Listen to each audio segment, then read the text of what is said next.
Kids who were raised by their siblings, how did it turn out? So I've been thinking about this a lot lately and wanted to share my experience, but also hear from others who went through similar stuff. When I was 16, our mom died suddenly from an aneurysm. Dad wasn't in the picture. He left when I was 7. And we had no other family nearby who could take us in. I had 2 younger siblings, Tommy, 11, and Ruby, 8 at the time. Child services got involved, but TBH, the system is so overwhelmed and the thought of us being separated was just, I couldn't let that happen. Our neighbor Joanne was this older lady who'd been friends with our mom, and she agreed to be our guardian on paper so we could stay together in our apartment, but she lived in her own place and basically just checked in. So yeah, at 16, I became a parent overnight. I was still in high school and had to figure out how to keep going to school while making sure the kids were fed, homework done, bills paid somehow. I got a job at this convenience store that let me work evenings after Tommy and Ruby were in bed. Joanne would come sit at our place those nights. I was literally sleeping like 4 hours a night for years. The hardest part wasn't even the practical stuff, though that was hard F. It was the emotional stuff. Like Tommy would have these meltdowns where he'd just scream and throw things because he missed mom. And Ruby started wetting the bed again. And I had no idea what I was doing. I wasn't a parent. I was barely keeping myself together. I had to drop out of all my extracurriculars. Had to say no to parties, dating, normal teen stuff. My friends sort of drifted away because I couldn't do anything.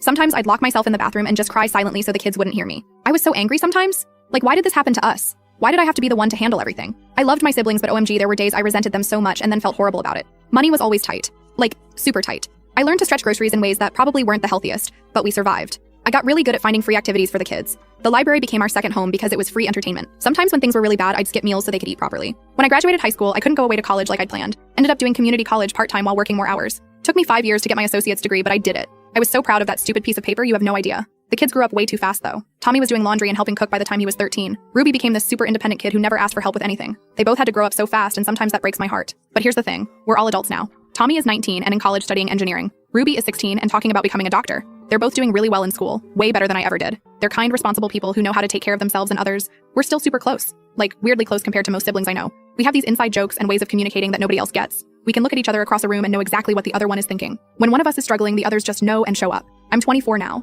and finally living on my own and going back to school to finish my bachelor's. I missed out on so much of my own youth, and sometimes I feel this weird grief about that. But then I look at my siblings and think, maybe it was worth it? IDK. TBH. I worry sometimes that I messed them up. Tommy has trouble trusting people, and Ruby is almost too independent, like she never wants to need anyone. I wonder if they'd be different if they'd had actual parents raising them, instead of a scared teenage sister making it up as she went along.